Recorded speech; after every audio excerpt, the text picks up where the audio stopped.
दादा तू पप्पांवरती सारखी चिडचिड करत जाऊ नकोस हा. ही चिडचिड आहे माझी, त्यांच्याच भल्यासाठी करतोय ना.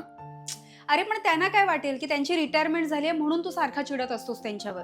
वेडी आहेस का? त्यांच्या रिटायरमेंट आणि माझ्या चिडण्याचा काय संबंध आहे? पण त्यांना तसं वाटत असेल तर म्हणून लहान लहान गोष्टींवर ना चिडू नकोस. लहान गोष्ट आहे ही? लहान गोष्ट आहे? मला पण माहिती आहे मग त्यांची रिटायरमेंट झाली आहे. आपले पप्पा कुटुंबासाठी राबलेत आयुष्यभर, म्हणून मी पण विचार केला की त्यांना जरा मस्तपैकी बाहेर पाठवतो.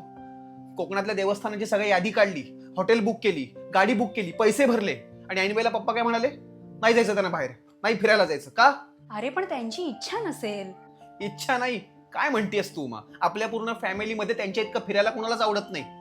त्यांनी ऐन वेळेला सगळं कॅन्सल केलं ना, म्हणून मला वाईट वाटलं, बाकी काही नाही. आता वय वाढतंय दादा पप्पांचं. लहान मुलांना कसं आपण सांभाळतो तसं सांभाळायची वेळ आली आहे आता आपल्या आई वडिलांची. मी दुर्लक्ष करतोय मग त्यांच्यावरती? काल मीच प्लॅन बनवला होता, हॉटेलमध्ये जेवायला जाऊया बाहेर मस्तपैकी सगळेजण.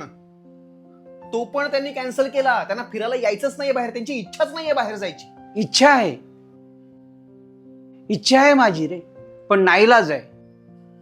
गेले काही दिवस माझा गुडघा खूप दुखतोय रे, चालायला पण त्रास होतोय. आमच्यापासून का लपवलत पप्पा? सांगितलं का नाही आम्हाला तुमचे गुडघे दुखतायत ते? पूर्ण घर सांभाळताय तुम्ही, त्यात माझी भर कशाला? आता म्हातारा झालोय मी, गुडघे दुखायला लागलेत, आता बाहेर जाणं बंद. तुमची गुडघेदुखी थांबेल आणि तुम्ही बाहेर फिरायलाही जाल, पण आता माझ्या सोबत चला लगेच. आणि मग मी पप्पांना घेऊन गेलो ठाण्यातील वागळे इस्टेट येथील मुंबई पेन क्लिनिक येथे. गुडघेदुखीबद्दल डॉक्टरांसोबत बोलून हे कळलं की पप्पांची ही गुडघेदुखी कोणतीही सर्जरी न करता प्लाझ्मा किंवा लेझर ट्रीटमेंटने बरी होऊ शकते. डॉक्टरांनी व्यवस्थित समजवल्यामुळे पप्पांची भीती दूर झाली आणि पप्पा निघाले त्यांच्या ट्रीटमेंटसाठी. मुंबई पेन क्लिनिक मधले डॉक्टर एवढे प्रोफेशनल आहेत की ही प्लाझ्मा ट्रीटमेंट केव्हा झाली हे आम्हाला कळलं देखील नाही. पप्पांना व्यवस्थित चालताना बघून समाधान वाटलं.